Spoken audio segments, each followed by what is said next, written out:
पृथ्वी का अकेला राजा होने से, चक्रवर्ती होने से, या स्वर्ग के गमन से, देवता होने से, अथवा सभी लोगों का अधिपति बनने से भी श्रोतापत्ति फल श्रेष्ठ है। जो ध्यान की सरिता में उतर गया उसको बौद्ध भाषा में कहते हैं श्रोतापन्न।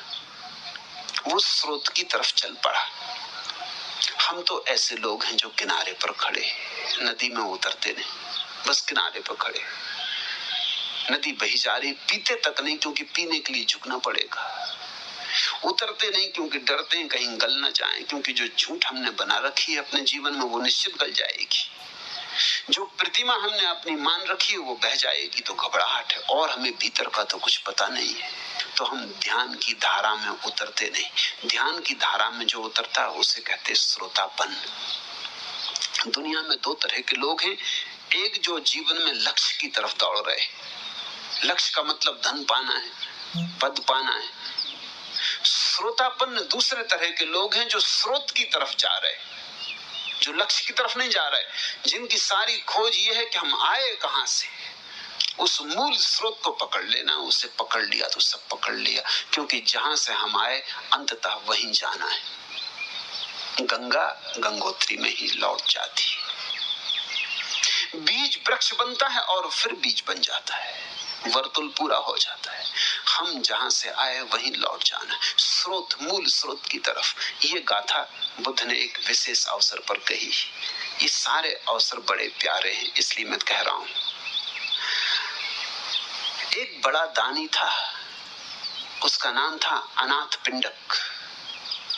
वो अनाथों का बड़ा सहारा था, देता लोगों को, दिल खोल के देता। उसके घर काल नाम का एक पुत्र था। अनाथ पिंडक बुद्ध को सुनने जाता है, लेकिन काल कभी बुद्ध को सुनने ना जाता था। काल शब्द भी बड़ा अच्छा। अनाथ पिंडक का मतलब होता है देने वाला, दान देने वाला। अनाथों को सनाथ कर दे जो। और काल का अर्थ होता है समय या मौत। न तो समय बुद्ध को सुनने जाना चाहता और न मौत, क्योंकि दोनों बुद्ध से डरते। समय तो क्षणभंगुर है, शाश्वत के पास जाने में घबराता है, और मौत भी जीवंत के सामने जाने में घबराती। तुम तो मौत के सामने जाने में घबराते हो, बुद्ध पुरुष के सामने मौत आने में घबराती। ये तो प्रतीक हुए नाम के। बाप लेकिन चाहता था कि बेटा जाए, बुद्ध को सुने, लेकिन बेटा सुनता नहीं था। तो बाप ने कहा ऐसा कर, मैं तुझे 100 स्वर्ण मुद्राएं दूंगा अगर तू बुद्ध के वचन सुनने जाए। इस लोभ में वो गया। तुम ख्याल रखना, पहली दफे जब तुम धर्म की तरफ आते हो तो लोभ में ही आते हो। लोभ किसी तरह का हो कि चलो मन को थोड़ी शांति मिलेगी, अशांति से छुटकारा होगा, कि थोड़ा आत्मविश्वास बढ़ेगा, कि जीवन में सफलता शायद इस तरह से मिल जाए, कि दुकान तो चलती नहीं, शायद ध्यान करने से चल जाए, क्योंकि लोग कहते हैं कि ध्यान करने से तो परम धन मिलता है, तो ये तो छोटा मोटा धन है, ये तो मिल ही जाएगा। ऐसी हजार की बीमार रहती तब ये शायद ध्यान करने से ठीक हो जाए। कि पति पत्नी की बनती नहीं तो सोचते हैं चलो ध्यान करने से शायद बनने लगे। कुछ ऐसे लोभ से आदमी आता है। तो गया बेटा, बुद्ध को सुना, लौट कर आया।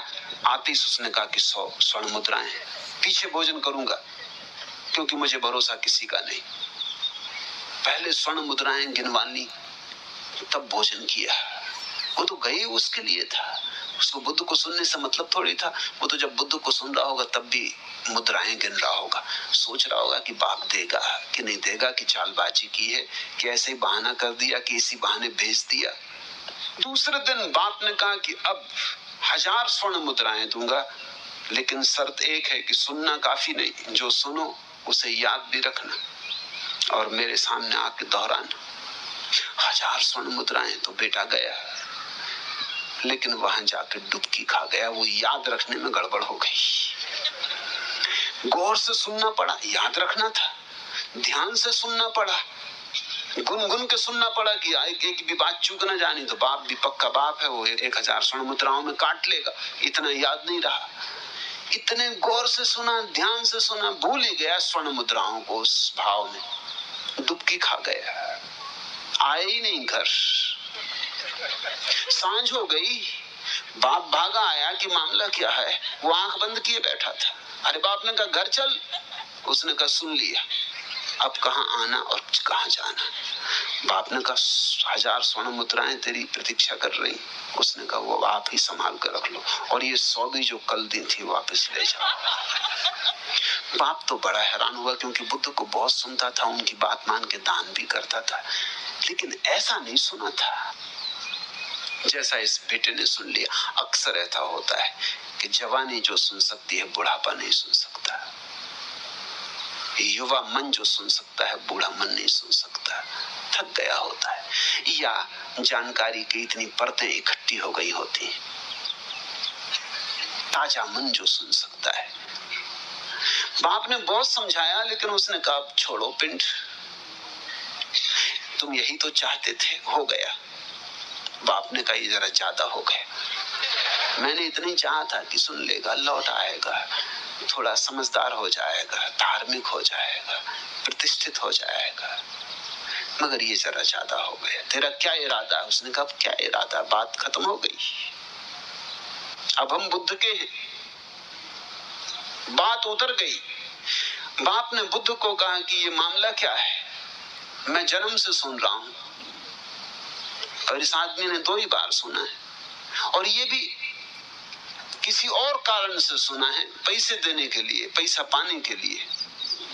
बुद्ध ने कहा तुम्हारा बेटा अब तुम्हारा नहीं मेरा हो गया, जिसने मुझे सुन लिया मेरा हो गया, अब ये बेटा मेरा है, अब ये तुम दावा जाने दो, अब उसे तुम चक्रवर्ती की संपत्ति भी दो तो भी लौटने वाला नहीं, तुम उसे देवलोक का सम्राट बना दो, इंद्र बना दो, तो भी लौटने वाला नहीं, तुम सारे 3 लोगों की सारी संपदा उसके चरणों में रख दो तो भी लौटने वाला नहीं। तो बाप ने कहा इसे हो क्या गया है? तो बुद्ध ने कहा ये श्रोतापन्न हो गया, ये ध्यान की सरिता में उतर गया। इस घड़ी बुद्ध ने ये गाथा कही, पथव्या एक रंजेन सग्गस गमनेन वाह सब लोकाधिपंचेन सोता पत्ती फलम वरम। पृथ्वी का अकेला राजा होने से या स्वर्ग के गमन से अथवा सभी लोगों का अधिपति बनने से भी श्रोतापत्ति फल श्रेष्ठ है। इस श्रोतापन्न हो जाने को ही मैं संन्यास कहता हूं। तुम में से जिसने सुना हो वो ख्याल रखें इस घटना को, सुना तो मेरे हुए, अगर सुन के चले गए बिना मेरे हुए तो सुना ही नहीं, स्मरण रखना। और जब तक तुम श्रोतापन्न न हो जाओ, जब तक तुम ध्यान की सरिता में डूबने न लगो, डुबकी न खाने लगो, तब तक सुना या न सुना सब बराबर है।